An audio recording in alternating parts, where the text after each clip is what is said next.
Hello guys, how you. तो आज मैंने तुम्हारा रिजल्ट देखा था आरएमएल का। काफ़ी बच्चों ने अच्छा किया, पर जो एक्सपेक्टेड रिजल्ट था वो बच्चों का नहीं आया रिजल्ट उसका। मतलब मतलब जब बच्चे एग्ज़ाम दे के आए थे मेरे दोस्त लोग, तो वो बोल रहे थे कि मैंने पूछा कितने अटेम्प्टिंग करके आए, तो वो तो बोल रहे हैं सिर्फ बहुत ईजी पेपर आया, हम लोग अटेम्प्टिंग करके आए लगभग 100, कोई बोल रहा 98, कोई बोल रहा 95। तो उन्होंने ऐसे बोला तो एक बार के लिए मुझे डाउट लगा कि यार आरएमएल जिसने 1 साल बाद पेपर दिया है और वो इतनी मतलब इजी पेपर कैसे दे सकता है। तो मुझे थोड़ा सा डाउट हुआ था, पर मैंने कहा कोई नहीं, जब दिया है तो दिया होगा।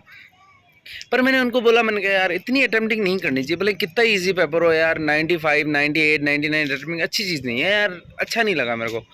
तो फिर मैंने कहा कोई बात नहीं, तो मैं इतना अच्छे से दे के आया तो देखते हैं रिजल्ट आने तक, ठीक है। वो खुश हो रहे थे बहुत ज़्यादा, तो फिर मैंने वेट किया। तो आज रिजल्ट आया, मैं हॉस्पिटल बैठा, मैंने रिजल्ट देखा। तो मतलब आप मानोगे नहीं, 80 से अबो करीबन 5-10 लोग हैं, और 70 से अबो करीबन 100-200 लोग, 300 लोग 70 से अबो है, 300-400 मान के चलो, मैंने इतने मतलब पूरे काउंट नहीं किए। तो यार जब आप 50,000 बच्चे एग्ज़ाम दे के आ रहे हैं और 70 से अबो मतलब 500-600 बच्चे हैं, और इतना इजी पेपर बताने के बाद इतनी कट ऑफ गई है, तो इसका क्या रीज़न समझा? Over confidence. सबसे पहला रीज़न था ओवर कॉन्फिडेंस।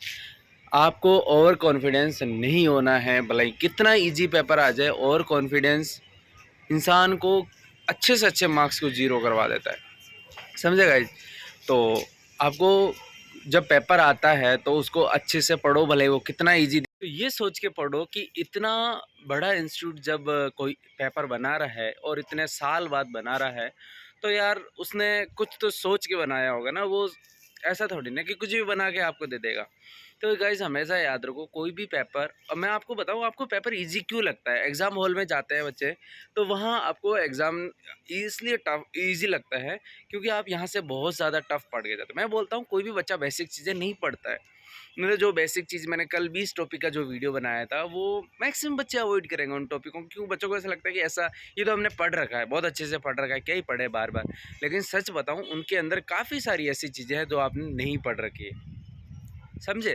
काफ़ी सारी चीज़ें जो आपने नहीं पढ़ रखी है, उन चीज़ों को आप इग्नोर करते हो, और वो चीज़ें जब एग्ज़ाम हॉल में आती है तो आप टफ टफ तो सब कुछ पढ़ के गए, लेकिन वहाँ पे आप मात खा जाते हो क्योंकि आपको उस समय वो चीज़ याद नहीं आती, ठीक है।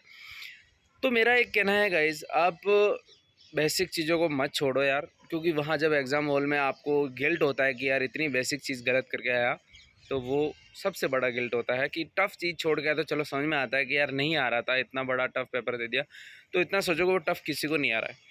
पर जब आप ईजी छोड़ के जाते हो तो आप रैंकों से पीछे हो रहे हो। जब आप टफ़ क्वेश्चन छोड़ते हो तो उससे कोई फ़र्क नहीं पड़ता, आप नेगेटिव बस से बचते हो और आपकी रैंक सेफ़ रहती है। तो दो चीज़ें समझो, टफ़ क्वेश्चन को छोड़ना मतलब आप रैंक के अंदर बने रहे हैं, कट ऑफ के अंदर बने रहें।